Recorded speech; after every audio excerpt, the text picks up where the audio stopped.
some old sayings didn't originally have the meaning we think of now.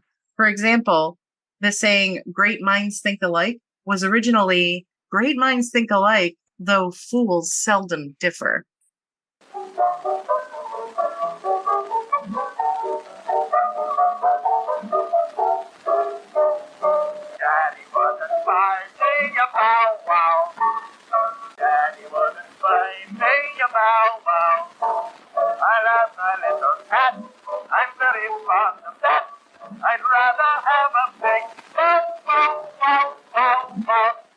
Hello, and welcome once again to the Mochiverse. I'm Linette, and this handsome fellow over there that you can't see because this is a podcast is... Hi there, I'm Skip. How you doing? I'm good, I think. You think, okay. I'm having technical difficulties, some sort of speaking difficulties. Hey, folks, welcome. This is a podcast where we don't know how to speak and we can't use our computers. Welcome to the Mochiverse. Yeah, that's right.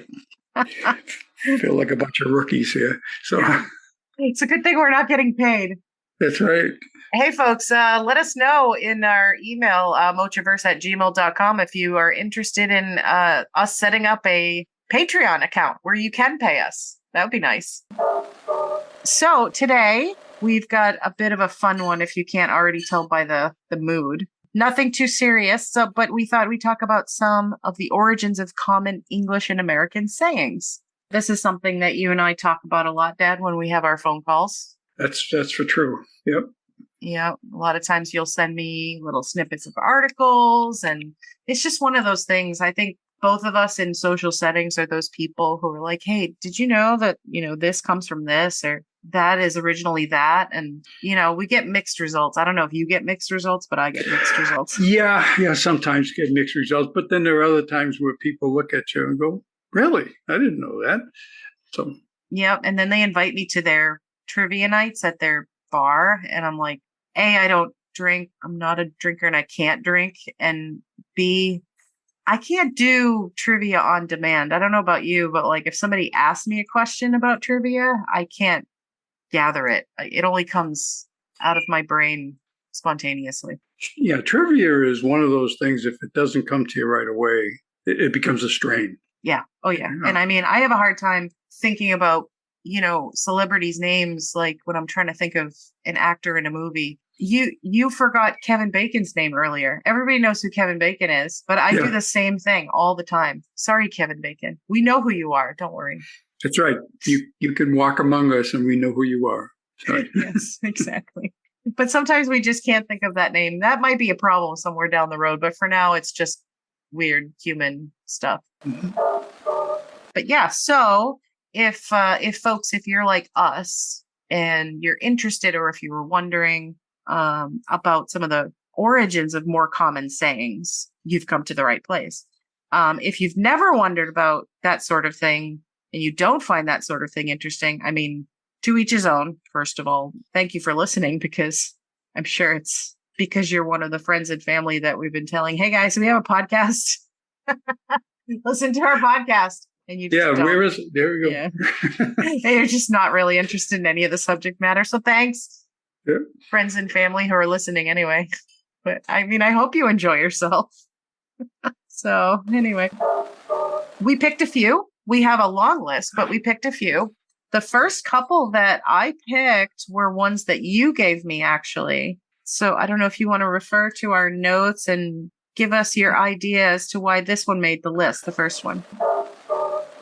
Yeah, cut the mustard is like, you always hear that terminology, and everybody thinks you realize what it is. It's like, being up to snuff and not being able to deal with things properly. Okay. It's someone, it's weird, there's, although I've never heard this saying, but, someone's bright and has a lot of personalities described as keen as mustard. I've never heard that one, but. Yeah, that's more of an English one. So that's, I've definitely heard keen as mustard, which keen.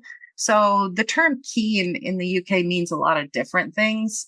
It can mean that you're sharp. It can mean that something is bright. It can mean that something is in some way favorable. So it can mean a lot of different things.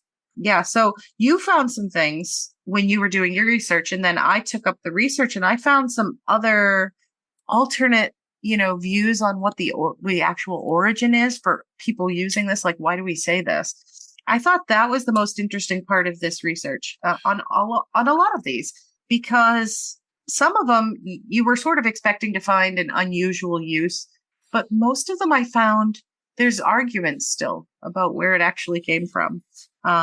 There's one explanation that I found that refers to the association, like you said, about being bright. Mustard is known as being like, tangy, zesty. It's like a bright thing. It's not necessarily like a comforty thing. It's like gives you a little bit of spark. And so the comparison kind of sounds like it makes sense. Somebody who might have a lot of zest or energy, like you said, the keen as mustard thing. There were some early references to that, like going back at least to like the 1600s. So I guess it follows that some of the phrases that came from it, like up to mustard or just mustard, means like up to standard, right? Sort of like up to snuff, which probably has a very similar origin. I haven't researched it yet, but we can put that on the list. Snuff, of course, something being up to snuff, I think has to do with snuff tobacco, which was wildly popular and probably has the same kind of idea. Like you're up to snuff, you're up to mustard. Or maybe people were sniffing mustard too if they couldn't afford snuff. I don't know that part. But yeah, so cut the mustard could have meant something like that. Another explanation, so this one has like more limited evidence, but to me, I mean, just to the layman, it sounds just as possible that the word mustard may be a corruption of muster. So we're talking military, right? Yeah. So a muster is an assembly of troops.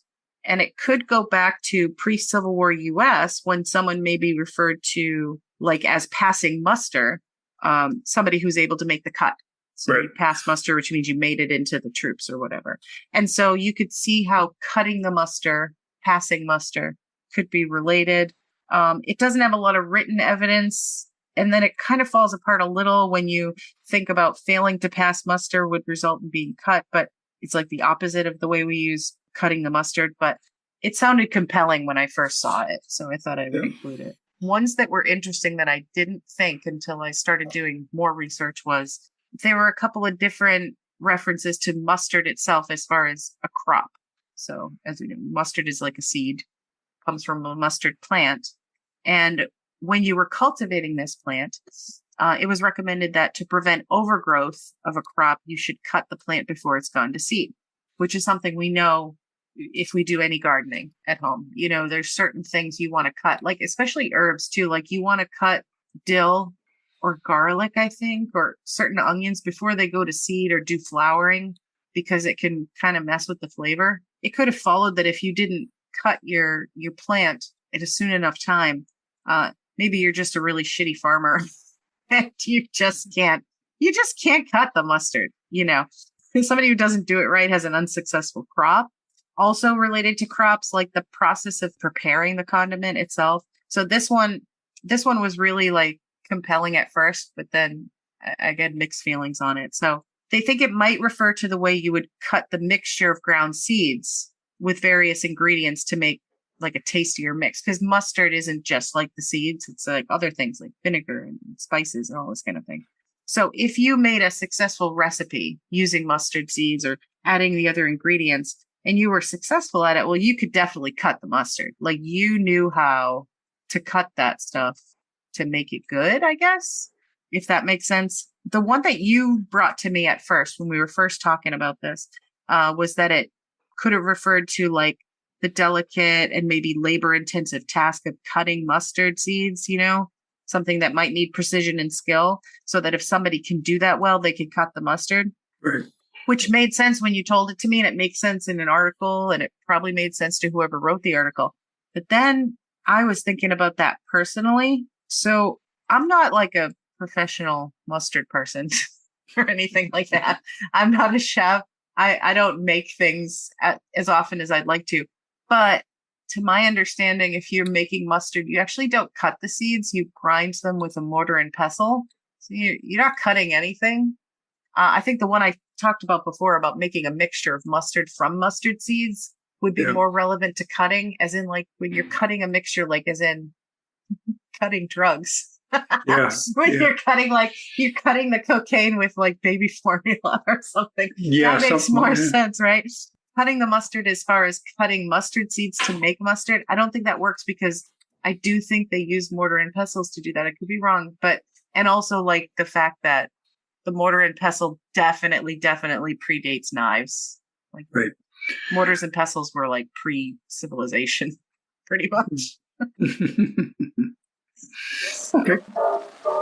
So those are my thoughts. What do you think? Which one do you think makes more sense? Yeah, I think it moved off from what the original meaning was, and the way we use it nowadays is quite different than what the original meaning came out to be, which I think is what you said. Cutting the mustard was the way of preparing the mustard seed. If you think about it, it makes kind of sense where if you're cutting the mustard, if you do it properly, you've prepared it, so you've done it right. It makes sense. So makes it sense tastes in that. good. Like, Yeah, it like tastes good. somebody, like somebody who would say like, man, Sally, she can really bake a cake. I'm sure other people can bake cakes, but maybe other people's cakes taste like shit, and Sally's cakes taste really good because she does it right. She does it right. That's essentially what the meaning comes from, and I think it's evolved into when you say somebody cuts the mustard, like we originally talked about, is they can do the job, whatever that job is. Yep. Yeah. So I guess that's probably the most compelling one is making actual mustard. Probably less. I do think it's fascinating the cultivation aspect of it too, though, because like that does make sense. I'm just thinking about like some dumbass who doesn't know how to like, I don't know. He inherited a farm and he's just like, I'm gonna just grow mustard.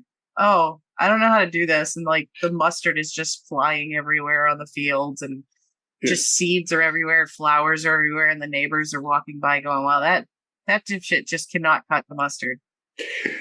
Yeah,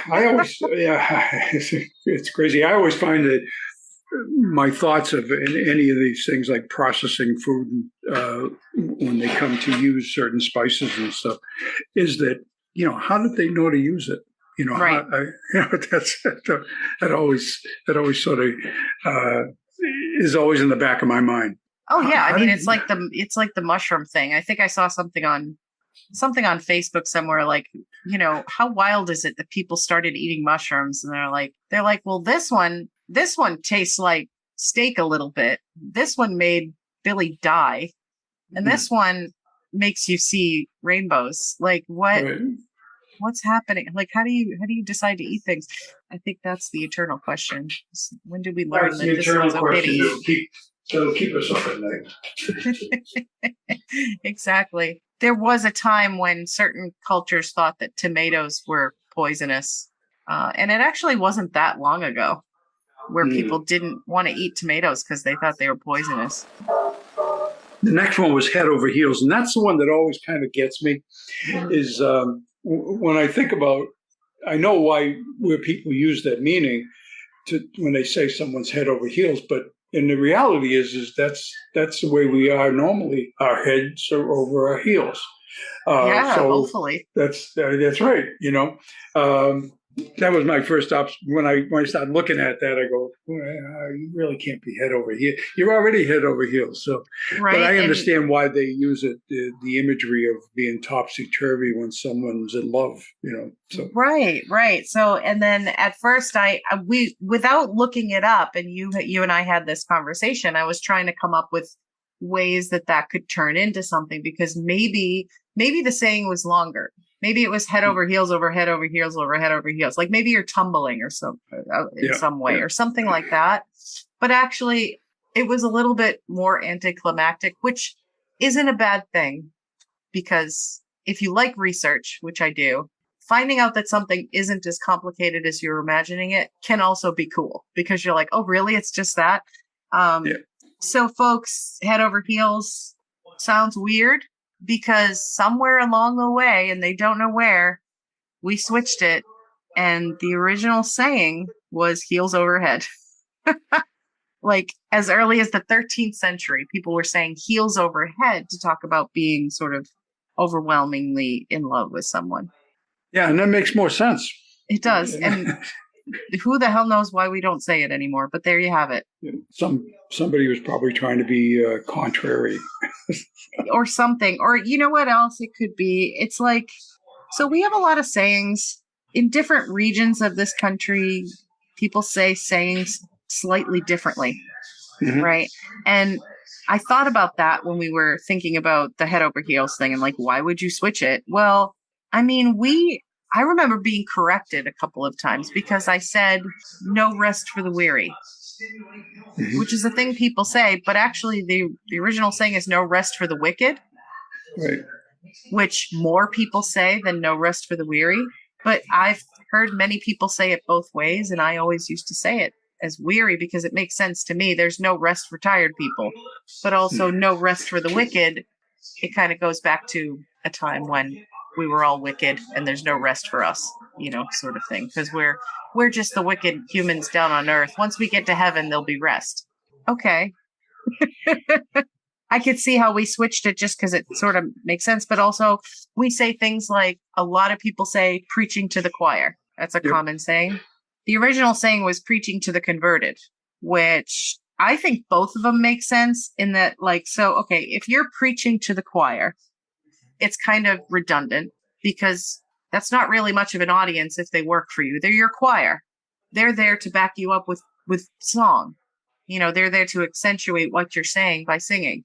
So why are you preaching to them? Because they work for you essentially. But also preaching to the converted is kind of a waste of time because they already believe you. You don't have to preach to them. So both of them make sense. So I think that's why certain sayings just kind of evolve into saying different things. I can't explain to you why our ancestors over the last couple of centuries decided that head over heels made more sense than heels over head. Yeah. But I mean, we're not known to be super bright on balance. So maybe that's it. Okay. Who knows? So the next one, was that mine or yours? I don't remember to turn a blind eye, that's, that might have been yours. I think it was probably mine. Yeah. It's definitely common. People say, when you're turning a blind eye to something, you're sort of like pretending you don't see it, right? Oh no, didn't see it. Wasn't there. I was in the bathroom when it happened, kind of thing. Yeah. It follows that it would have an origin in some sort of actual thing. There is a lot of heated debate online about this one, surprisingly. The most accepted thing, the one that everybody says, is that this comes from Lord Nelson. Lord Horatio Nelson, during the Battle of Copenhagen, was given orders by signal flag to turn his ships away from the battle, discontinue his attack. And I don't know much about that battle. I read a little bit about the battle, but, I don't know about you, Dad, but reading about battles can be really like, when they start talking about the actual strategy, I kind of get lost and bored and my mind starts to wander. But the general gist was he didn't want to do that. So he basically pretended that he didn't see the signal. And what people say anecdotally is that he looked through the spyglass with his blind eye because he was blind in one eye. Mm-hmm. But in reality, it probably was just that he made an offhand comment and he was noted to say, I'm allowed to be blind sometimes. I really do not see the signal. So he probably just looked at his second and just kind of winked at him and said, yeah, I don't see it, because, I got this bad eye and everything. Nobody can say I can see it. Sorry, I missed it, Missed it. Yeah, sorry. I get this damned blind eye. Sorry, my bad. Now, the reason there's such a heated debate is because apparently there's some earlier written usage of to turn a blind eye, or like I wasn't super convinced because it's like similar to turn a blind eye. It was like kind of written almost exactly the same, but not in the same words. So I guess like 2 years before it was in a book, there was like a novel where a lady was so enchanted when a suitor dropped his glass eye. So she was super interested in it. And so because she was so interested in that glass eye he dropped on the table, she accepted him as a suitor. And she's telling her friend about this later. And her friend was like, it's lucky that he had a blind eye to turn to you, which is like, oh, he's really lucky he dropped his glass eye on the table, or it's really lucky he's so blind that he can't see you. Because you're an idiot. I don't know. You could totally go with that, but it's a silly thing. So I kind of go with the Horatio Nelson thing. Yep. I tend to agree with you there. I think that makes much more sense. So the next one we have is raining cats and dogs. Yes, raining cats and dogs. Something we say all the time. Yep. I mean, let's be honest. None of these sayings, I don't use them all the time anymore, but we're very aware of these. I feel like the only one that we really use still, at least in my generation, is probably the one we're going to do last. So when we get to that, I guess. But I mean, when's the last time you actually said it's raining cats and dogs? I don't think I ever did. I won't say I never did, but I'm sure I did. It's probably, I mean, like we definitely have it immersed in our culture from when we're kids. I mean, it's definitely been turned into cartoons that take it literally, definitely in music and media. So it's just there. It's still enduring. But yeah, so what I tried to do, I don't know if you did this, but sometimes when I'm trying to figure out stuff, I try to guess without doing any research. Mm. And so I thought it must have been just like a form of exaggeration. Like it's raining so hard. It's not even water anymore. Like the whole world is falling from the sky. Cats, dogs, frogs, fish, which those things have actually happened in the past. Like fish have fallen from the sky. Frogs have fallen from the sky. So I thought like maybe it came from that, but this one took me on another little adventure, which was fun. So what I normally do when I research is I am not a professional researcher, which we said in our very first episode. But what I do, I casually check a couple of references. You know, I read a couple of little pop articles. You know, I sort of casually see what the internet has to say. Like most of the time I come up with one answer that shows up more than others. And then for good measure, I check it a couple of different times to see if like other people agree. This is where I can find that the internet will pretty much just publish anything. So yeah, because there's stuff that you can tell, like sometimes when you're reading these articles, you can tell that somebody just cut and pasted someone else's article and published it as their own article. You could tell the phrasing is exactly the same. And so I try to look at a bunch of different ones. I look at different sources. There's a few sources that, you know, you can sort of look on as more credible than others. I don't go too intense. Like I'm not going to go on Snopes for everything, but I do start with a jumping point of Wikipedia. And I don't think that you should believe everything that's on Wikipedia because anybody can change it, but it is a good jumping off point to see what the general populace kind of agrees on for now. And then usually there's references from Wikipedia. And then I Google it a few times, look at a couple of different things. So for this one, it's like really interesting because the first one I came up with, which I have heard before, was that perhaps it came from a time when it was raining so hard that animals that were sheltering on top of thatched roofs, they fell from the roofs and they're falling to the ground. Kind of makes sense, right? Kind of sounds like it could work. The only problem with that is like a bunch of people debunked it by saying, well, dogs and cats don't shelter on thatched roofs. No, you know, an animal isn't going to take shelter on top of a roof when there's weather happening, generally. Now, rats are a totally different story. If you have a thatched roof, there's rats living in it. There's bugs. There's all kinds of other stuff, but not like big enough animals to make a note like cats and dogs, right? Pretty common to see dogs on roofs in lots of places. Definitely cats and rats, other creatures. It's not really a place where animals take shelter per se, except maybe in a flood. They're kind of aware that rain falls on them more when they're out in the open. So when it's raining, they usually go under things. But yeah, so the darker one that I found was probably more plausible that, you know, it's much more common during a really heavy rainfall, like a flooding, heavy rainfall type of situation, to see dead animals kind of washing down the streets with the current. And so people thinking, you know, not really thinking for real, but maybe exaggerating, would say, look at all these dogs and cats, like going down the street. It's just raining cats and dogs. Like it's so bad. The rain is so bad that it's just raining all of these animals.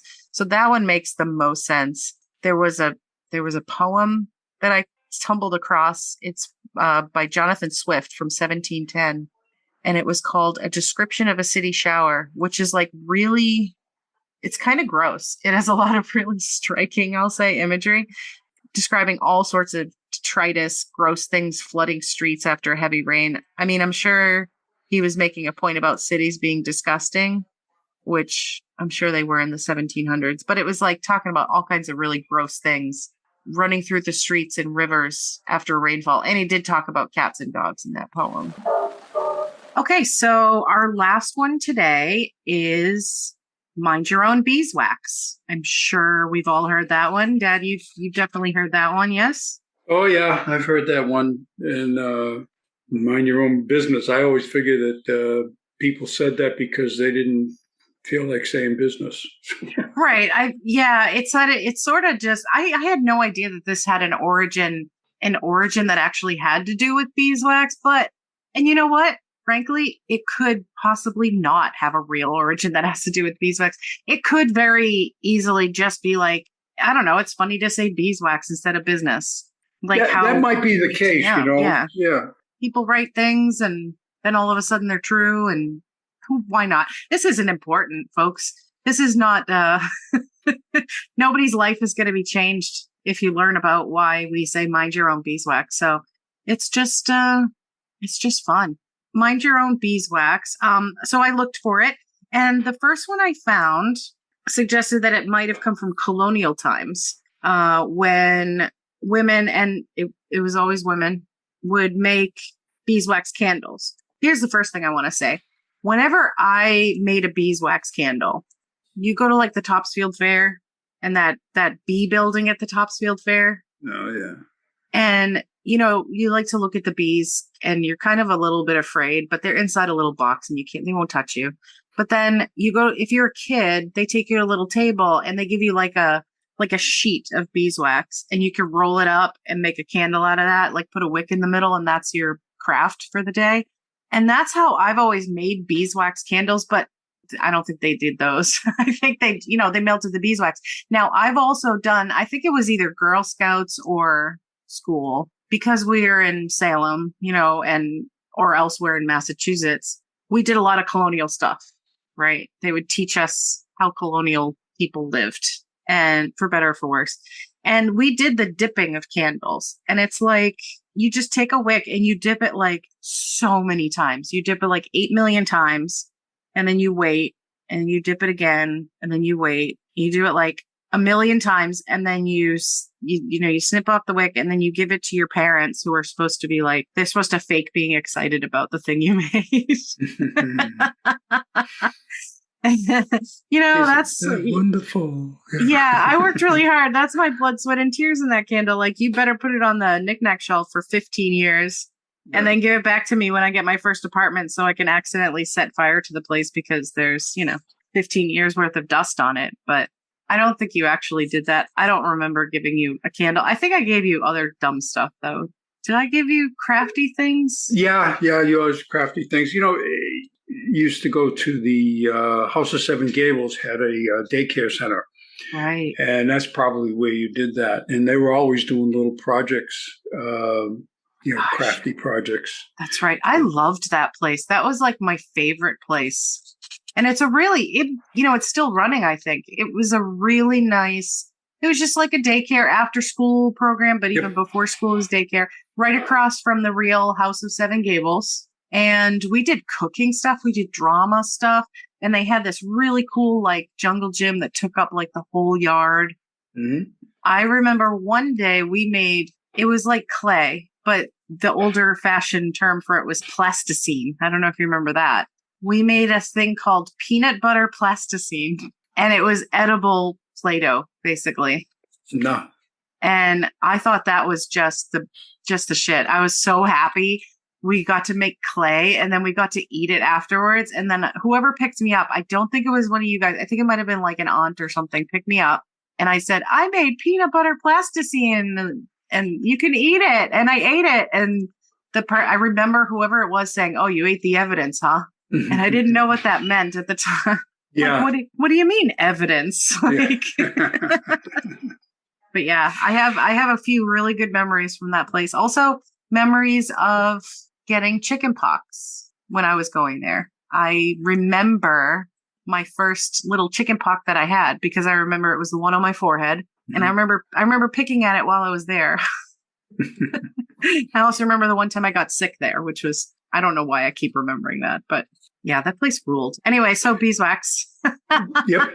Okay. Sorry. All right. The thought was that if you're spending hours dipping these candles, and if you got distracted, you didn't pay attention to what you were doing, you might screw the whole thing up and make it like a mess, or because you're a woman in colonial times, get your head shaved and get paraded in the town square as a wasteful harlot and maybe have to wear a metal cage on your face for a week or something, or like a letter, because colonial times. So ladies, you better mind your beeswax. Don't mess it up. Make sure you're paying attention to it. I think that's pretty plausible. There was one or two that I read that were like cosmetic in nature. The first one I think I told you about like women would wear it like on their faces as like a cosmetic thing. And then if they smiled, it would crack, which is also where they think that cracking a smile comes from. Yeah, there you go. Right? That's what this article said. Yeah. But I looked a little further into that because I was interested in that. And it turns out that cracking a smile is more related to cracking a joke. So like wisecracking. So that's something totally different. But the other one that I thought was more interesting was that beeswax might have been used as a cosmetic filler. And speaking of chickenpox, for another big problem in the olden times was smallpox. So smallpox was a thing where if you managed to survive, you were left with these really awful scars, mostly all over your face. And they were really deep scars. And it was, it was a stigma thing. I don't know why, because like you survived this disease and you also can't really get it anymore and you can't give it to anybody else anymore because you survived. Like, but it was because it probably affected women more than anybody else. Like you weren't useful anymore if your face was all scarred up, right? So they used to use the beeswax as like a cosmetic filler, kind of like a putty. And so they would have this beeswax on their face. And of course, women, when they're gossiping with each other or whatever, it was considered impolite to sort of lean in and get too close to stare at someone's face to look at their weird looking beeswax spots, because apparently, I can imagine they're not the same color as your face either. Like it's going to look really obvious. The other explanation that was kind of cosmetic is that it could have referred to the fact that a woman, got too close to the fireplace, like while she was, of course, cooking. Her beeswax would drip everywhere and she would just ruin everybody's good time because that's weird and gross and nobody wants to hang out with a poxy, weird, drippy face. So once again, mind your beeswax, ladies. Right. Yeah. Right. And anybody who's studied any history with any kind of either professional capacity or any capacity will learn very quickly that history is not kind to women at all. It's just really mean to women. Everything's about like, you women suck. Like, why can't you just be men? Nothing to laugh at. Yep. Nothing to laugh at. So one of the sources I got from I think it was this one. I think it was the smallpox one from Today I Found Out, which it's a pretty good resource for like weird information. They cited an etymologist who pointed out that the word beeswax in the 19th century referred to a tedious bore.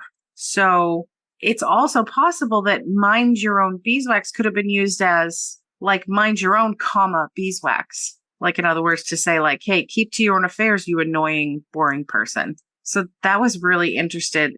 They pointed out it could easily have just been because beeswax was a good substitute for business, like you said. So mind your business being said as mind your beeswax was just a fun way of doing it. So, like we said at the top, it could have interesting origins in weird beeswax stuff, or it could just be people like to say words that sound like other words sometimes. Yep. Just to make things interesting.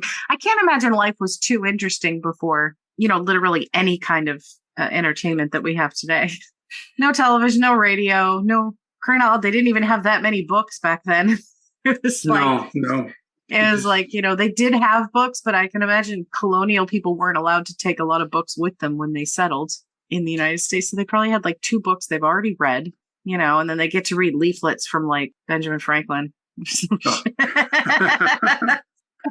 No, I think that's like 100 years later, but from somebody talking about herbal remedies and things, that's all they really had to do is make candles and come up for other words besides business.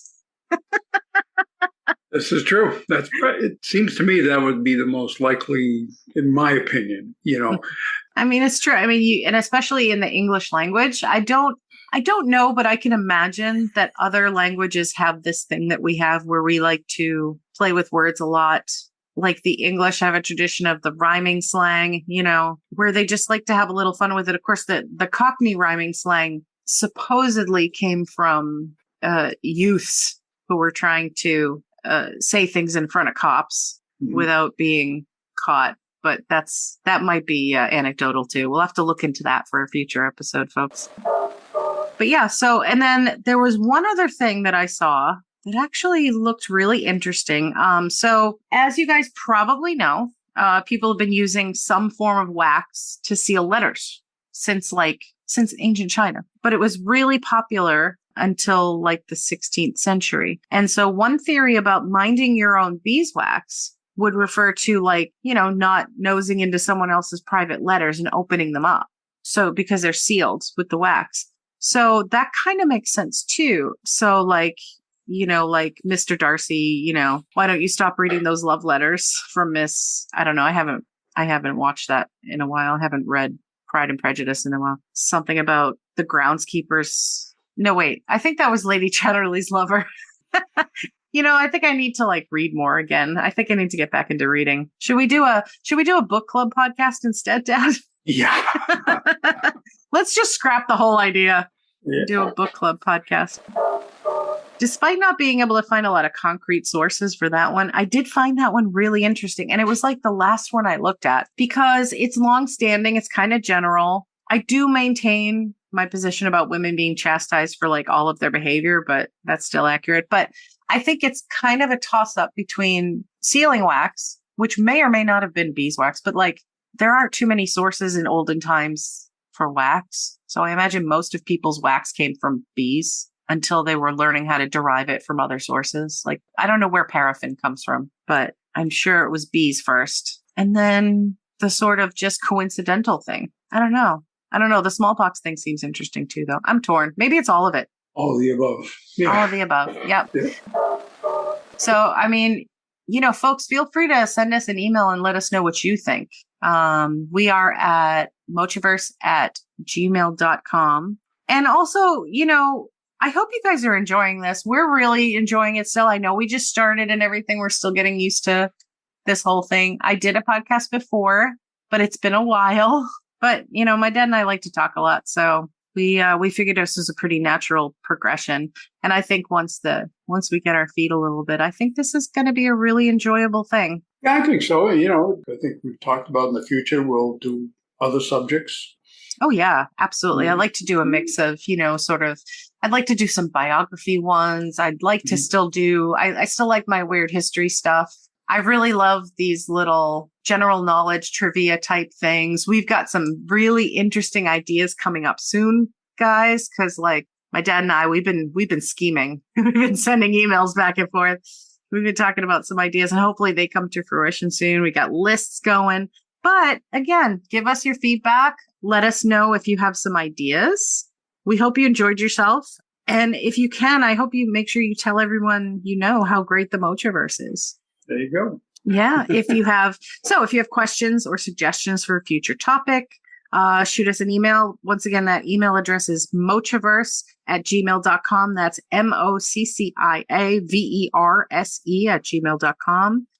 Tell us if you like the episodes we've been doing so far. We'll keep doing these snippet ones. We want to hear your very nice feedback. You can also leave a review on Apple Podcast. Subscribe to us there. You can subscribe to us anywhere you get podcasts. I know that Google Podcast is no longer a thing. I'm going to miss it because that's what I used, but I'm on Spotify. They are not a sponsor, but we are on Spotify. And so I hope you keep listening wherever you listen and we'll keep the ball rolling. And I'm looking over on my Zoom call here and I see my dad has that look in his eye.